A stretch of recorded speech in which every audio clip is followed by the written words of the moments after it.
দক্ষিণ কোরিয়ায় বিমান অবতরণের সময় ১৭৯ জন মারা গেছেন। এ বিষয়ে কথা বলতে আমাদের সঙ্গে যুক্ত হয়েছিলেন দক্ষিণ কোরিয়ার কেবি এভিয়েশনের চেয়ারম্যান আবু বকর সিদ্দিক। আমরা আবারও চলে যাচ্ছি তার কাছে।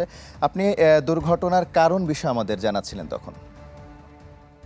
জি, যেটা বলছিলাম, যে কারণটা ওই পাখি বার্ড স্ট্রাইক করাতে প্রথমত ধারণা করা হচ্ছে।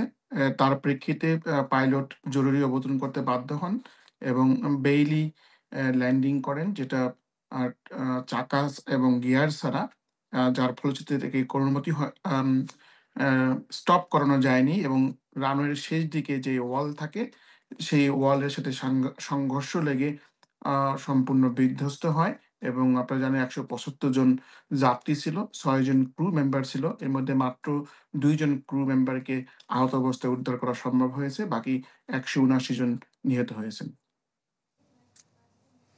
আচ্ছা, আপনার কাছে আরেকটা বিষয় জানতে চাই যে দক্ষিণ কোরিয়ায় এ পর্যন্ত কতগুলো এভাবে বিমান বিধ্বস্তের ঘটনা ঘটেছে?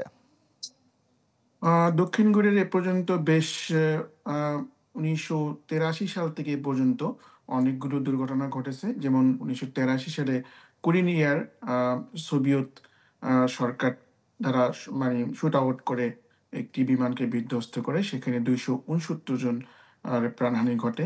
এরপর ১৯৮৭ সালে ১১৫ জন আ ইন্ডিয়ান ওশিয়ানে নর্থ কোরিয়ার স্পাই দ্বারা একটি কোরিয়ান এয়ারলাইন্সকে বিধ্বস্ত করা হয়।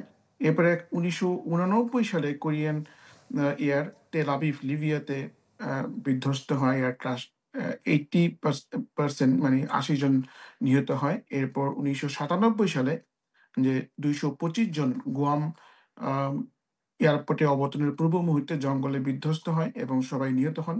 এবং ২০০২ সালে চাইনিজ একটা এয়ারলাইন্স কোরিয়ার মাটিতে ১ম কোরিয়ার সোলে মানে কোরিয়ান মাটিতে ১ম বিধ্বস্ত হয়।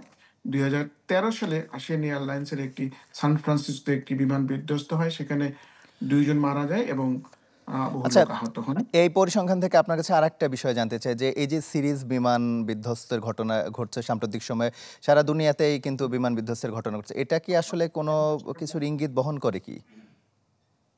দেখেন, এটা আসলে বিশেষ কোনো ইঙ্গিত বহন করবে আমার মনে হয় না। কারণ আ এটা তো বোয়িং এর যেই প্লেনটা 737-800, এটার বেশ কিছু ত্রুটি-বিচ্যুতির কথা কিন্তু অনেক আগেই আ আসছে।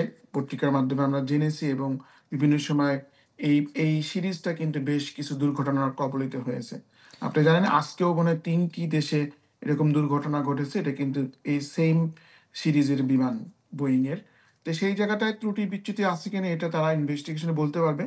আ এই পর্যন্ত যদি আপনি ইনভেস্টিগেশন এর পর্যায়ে যান, আ যে ককপিটের সিভিআর এর যেই রেকর্ড, সেটার ২ টা সেটার সেটা হয়তো পাওয়া যাবে। কিন্তু মেইন যেটা আপনার ব্লাক বক্স, ২ টা ব্লাক বক্সের মধ্যে এই বিমানের একটি ব্লাক বক্স কিছুটা ক্ষতিগ্রস্ত হয়েছে।